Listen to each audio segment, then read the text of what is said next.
নিজের বাড়িতে আপনারা পা রাখতে পারবেন কিনা পাড়ায় খবর নিন। মমতা বন্দ্যোপাধ্যায় 34 বছরে সিপিএম এর হুলিগানিজম বন্ধ করে দিয়েছে।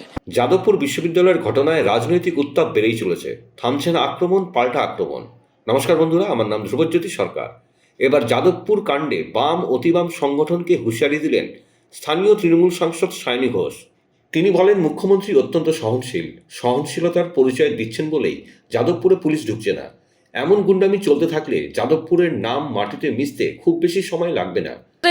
মুখ্যমন্ত্রী তিনি অত্যন্ত সহনশীল এবং আমাদের মুখ্যমন্ত্রী যদি মনে করতেন যে উনি খুবই স্ট্রিক্টলি কিছু কিছু সিচুয়েশনকে দমন করবেন, তাহলে হয়তো পুলিশ অনেক জায়গায় ঢুকতে পারতো আর অনেক কিছু করতে পারতো। হুলিগানিজম কিভাবে বন্ধ করতে হয় মমতা বন্দ্যোপাধ্যায় 34 বছরে সিপিএম এর হুলিগানিজম বন্ধ করে দিয়েছে। কিন্তু এরকম ভাবে যদি হুলিগানিজম চলতে থাকে তাহলে যাদবপুর ইউনিভার্সিটির যে নামটা সেটা মাটিতে মিশতে খুব বেশি সময় লাগবে না। সায়নী ঘোষ 100% ঠিক কথা বলেছে। আমি প্রস্তাব দিচ্ছি যাদবপুরের সম্মান যাতে ভুলুণ্ঠিত না হয়, যাদবপুরের সম্মানকে রক্ষা করার জন্যে উনি অবিলম্বে ওনার দলের যে বহিরাগত বাইরের বিভিন্ন ক্যাম্পাসের টিএমসিপি নেতারা সেদিন যাদবপুরে ওয়েবকুপার অ্যানুয়াল জেনারেল মিটিংয়ে ঢুকেছিল, তাদের বিরুদ্ধে ব্যবস্থা নিন দলগতভাবে এবং প্রশাসনিকভাবে। সায়নীর মতো চড়াসুর তৃণমূল নেতা মদন মিত্রের গলাতেও এসএফআইকে ফের তোপ দেখে তিনি বলেছেন, ঘটনাক্রম যেদিকে যাচ্ছে তাতে এসএফআই এর নেতারা বাড়িতে ঢুকতে পারবেন কিনা সন্দেহ। যত কাণ্ড কাঠমান্ডুতে ছিল, এবার যত কাণ্ড যাদবপুরে। ওরা বলেছে যাদবপুরে পা রাখুন। আমি বললাম নিজের বাড়িতে আপনারা পা রাখতে পারবেন কিনা পাড়ায় খবর নিন। আমার মনে হচ্ছে পরিস্থিতি যেদিকে যাচ্ছে, আসলে ওরা ভাবছেন যে মার্কস বোধহয় রাসবিহারীতে জন্মেছিলেন, লেনিন হাডুডু খেলতেন, মাও সেতুং পুকুর পাড়ে সাঁতার কাটতেন। না, এটা পশ্চিমবঙ্গ, কোনো লাভ নেই। হুঁশিয়ারি বলে মনেই করছি না, ব্লাফ দিচ্ছে, ব্লাফ। এগুলো সিরিয়াসলি নেওয়ার মতো কন্ডিশনে এর থেকে অনেক বেশি সিরিয়াস পরিস্থিতি আমাদের এখানে চলছে, সেই নিয়ে আমরা চিন্তিত বেশি।